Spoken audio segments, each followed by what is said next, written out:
అమ్మ ఆంధ్రప్రదేశ్కి రాజధాని బెటర్ అంటారు, 3 బెటర్ అంటారా? 1 బెటర్ అండి, 2, 3 అన్నది అనవసరం. పిల్లలకి భవిష్యత్తుకి ఉపయోగపడుద్ది. 1 పిల్లలు కూడా జాబులు వస్తే వాళ్ళు ఆనందంగా ఉంటారు, మా భవిష్యత్తులు కూడా బాగుంటాయి. అంటే చంద్రబాబు నాయుడు గారు అమరావతి నిర్మాణం చేపడతారని నమ్మకం ఉందండి? ఉందండి, చేపడతారు.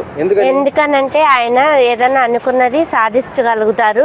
ప్రజలు మంచి కోరేవాళ్ళు చంద్రబాబు నాయుడు గారు. అంటే ఇప్పుడు అమరావతి వరదలు వస్తే మునిగిపోతుంది అది ఇదని అంటున్నారు కొంచెం మంది. ఆయన తెలిస్తే వరదలు వస్తే మునిగిపోద్ది అంటే ఇలాంటివి చేయరు కదండి. ఆయన మంచి కోరుకునే ఆయన కాబట్టి మంచి పనులు చేస్తారు. అంటే అమరావతి వల్ల ఉపాధి దొరికిద్ది అంటారా? దొరుకుద్దండి ప్రజలకి. అమరావతి వల్లనంటే ఆఫీస్ కంపెనీలు అలాంటివి పెడుతున్నారు కాబట్టి పిల్లలకి దూరంగా వెళ్లకుండా దగ్గరగా రాజధాని దగ్గరగా ఉంటుందని ఉద్యోగస్తులు అవి వస్తాయని పెడుతున్నారు చంద్రబాబు నాయుడు గారు. మీకు ఎలా అనిపిస్తుంది అమరావతి? నాకైతే ఆయన చేసే పనులు చాలా హ్యాపీగా ఉందండి. మా అన్న చేసే మంచి పనులు మాకు ఉపాధి కలుగుతాయని మేము అనుకుంటున్నాము.